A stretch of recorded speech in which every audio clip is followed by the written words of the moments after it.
We've gone over the bends and the counterbands. Now I want to take the bands and start putting them into a few different exercises. And this exercise here is what I call a little check mark. And what you're going to do is you're just going to walk along down the rail. And as you're walking along, can you flex your horse to the inside, get them to bend to the inside. And once they're holding themselves nice there, and you don't have to flex far, just like a 20-30 degrees. And then I'm going to wait until I get over here and I'll show you. So we're walking along, the horse keeps his body straight along the rail. I just flex the head to the inside. My horse is soft and nice. Then I'm going to allow him to come off the rail and come back to the rail. We had the corner there, so I'll do it here on the long wall. They're flexed. Now I'm going to allow him to start circling. So the amount of bend that I have in his body is the circle that I'm going to start to walk off. And as soon as he leaves the rail a step or two, I'm going to say, can you bring your shoulder back to the rail? And then I can allow him to go straight ahead. And then I'll cut across here. And so I can do it again here. So I pick up, I flex him to the inside. I allow him to start to circle. And then I say, bring your shoulder back over to the rail, or to the imaginary rail right there. So it's allowing that shoulder to come off. This is getting control over the shoulders. So you're allowing the shoulder to come off as he's walking a circle. The horse is bent in his neck, and then you just say, let's walk into that circle. So if I'm here, his head and neck is bent to the inside, I can ask him to start a circle. He does that 2 or 3 steps.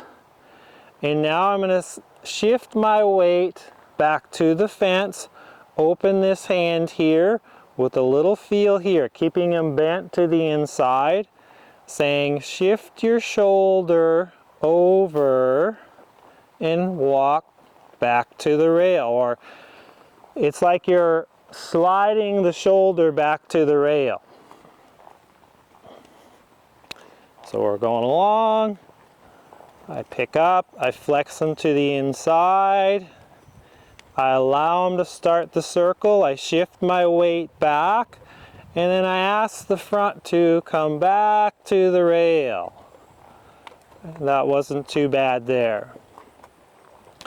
So I'm getting some control over that shoulders. Again, I flex them to the inside, and then I allow him to start the circle, shift my weight back. He starts to stall out, and I'm just going to use a little bit of crop to say keep going. When I ask for him to go back to the rail, I don't use a lot of inside leg. If you start using too much inside leg, you actually shut the horse off. So try to make it more from your weight, and then you're going to help a bit with the reins in the beginning. The other key here is to make sure you can get the flexion to the inside without them dropping their shoulder in.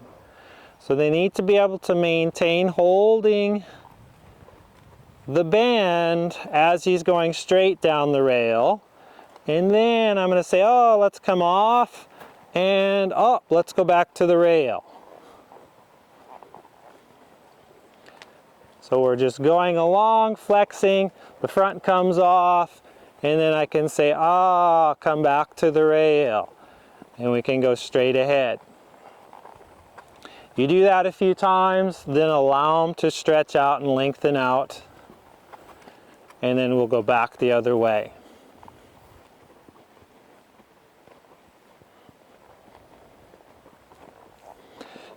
And we're just looking for them to be supple enough, soft enough, to flex their head and neck.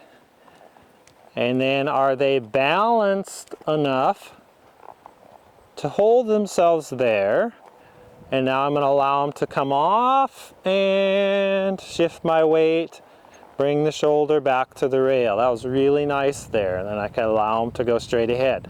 So this side's a bit easier for them. And you get to determine how many steps off the rail you want to do. If I'm going straight ahead, I might only allow him to start to circle one step and say, oh, now let's come back. The farther off the rail you go, the longer or the more strides the horse has to take to get back to the rail. So as they get advanced, more advanced, then you can do it farther off the rail. So I might come out here and then say, oh, let's come back.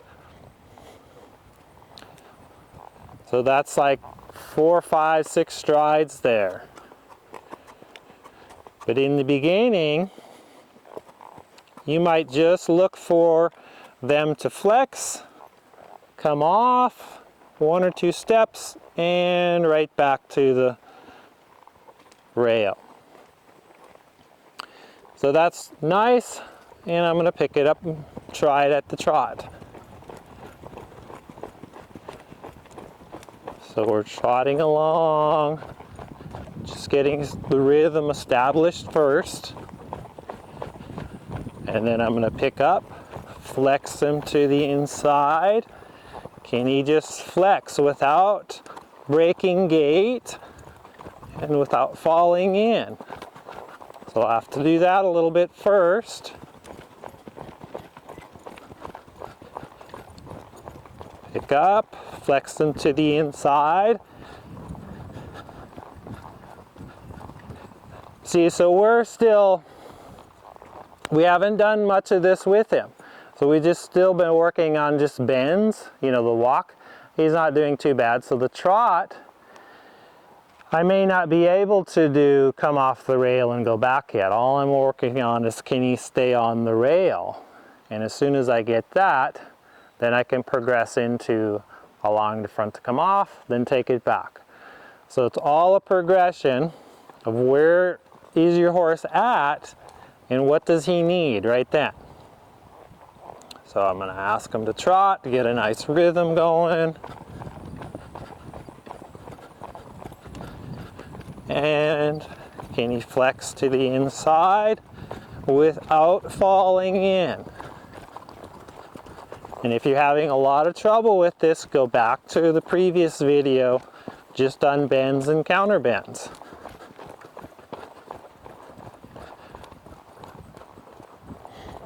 There, now he's starting to be able to just hold himself in a bend. So I'm going to ask him for a little bend and let him go straight ahead. I'm going to ask. Now I'm going to allow him to come off the circle a little bit and bring his shoulder back to the rail. Not too bad there. Try that again. So first get the flexion.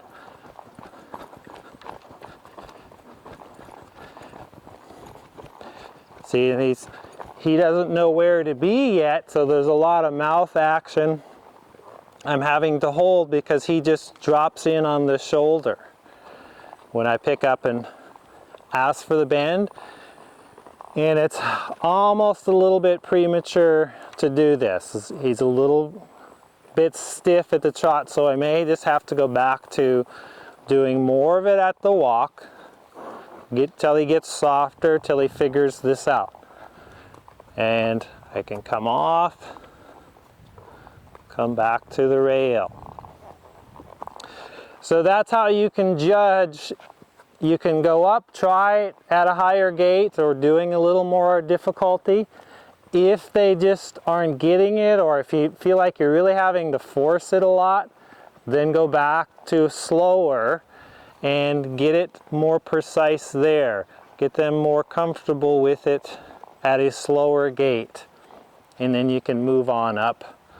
So we'll just try it going the other way. and see how he does. So you can see that, you know, the walk's not too bad, the trot, we're going to have to build up to it. So I get the walk or the trot going. Can I flex him to the inside? Yeah, now I'm going to allow him to up. Oh, there, we'll just start all over because he fell apart. So I'll just set up. Get the trot going. Flexing. Let him go straight ahead.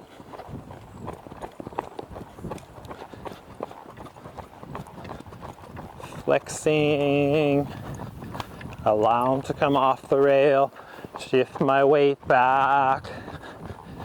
And we didn't make it all the way to the rail, but at least he brought his shoulder back over.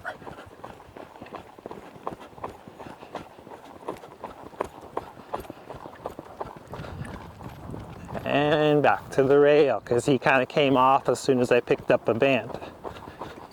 This is better. And off. And back to the rail.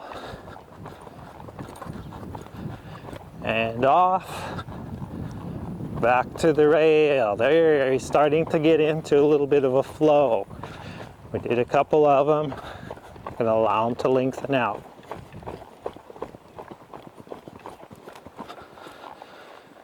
And I'll give that to him. That was pretty nice because he's starting to feel my weight shift. He's flexed to the inside, and as I allowed him to go off, then I can shift my weight to say come back to the rail. So this exercise is a really good exercise for getting control of those shoulders and getting some independence between his head and neck and his shoulders and the rest of his body. Just because his head's bent one way doesn't mean that's the way he's going to go or the way his shoulders should go. So it helps with lateral balance, particularly on the shoulders, and a little bit of forward and back balance.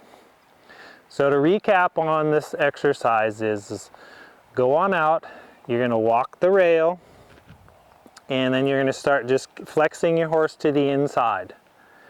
You're going to bend the horse's head and neck to the inside, and then once the horse is being able to hold that, then you allow him to come off the rail with the shoulder a little bit, and then you take the shoulder back to the rail. And then go straight ahead and you set that up and do it again. Thanks for watching. We'll see you in the next one.